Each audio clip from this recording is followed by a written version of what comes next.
Well, okay, let me tell you what I'm going to do these few flashbacks.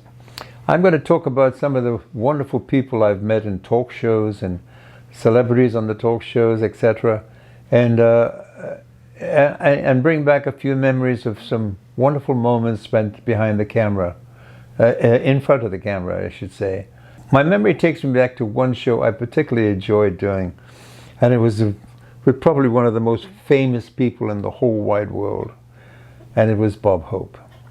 Now, Bob Hope, to me, was one of the most talented people I've ever come across in my life. Because the first movie as a young man I saw was Paleface, and he was with Jane Russell, and I fell in love with Jane Russell. I thought she was the most wonderful person, and later on in life I got to meet her, and I told her my story about me as a younger man, falling deeply in love with her, and how you fantasize when you're a little boy. She was so nice to me, and I'd only just become Engelbert Humperdinck, and it was just an amazing time meeting that particular lady. But now I'm going to tell you about Bob. Bob, one of the most talented people. Have you ever seen him dance? The most amazing tap dancer. He's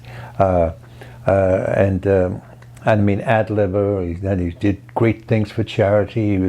He visited all the troops during war times, and he was just an amazing person who had a great heart, and I felt the joy of meeting a character like this was something very, very special.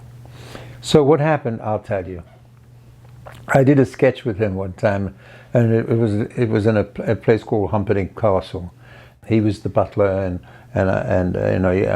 one thing, and we threw lines at each other, and it was so funny working with this character, who's one of the greatest actors and comedians in the world, me, and a nobody in show business really, who didn't know how to do those sort of things. But I think working with people like that, you get to learn. You can learn a lot, about show business, about how to act in front of a camera, how to use repartee, to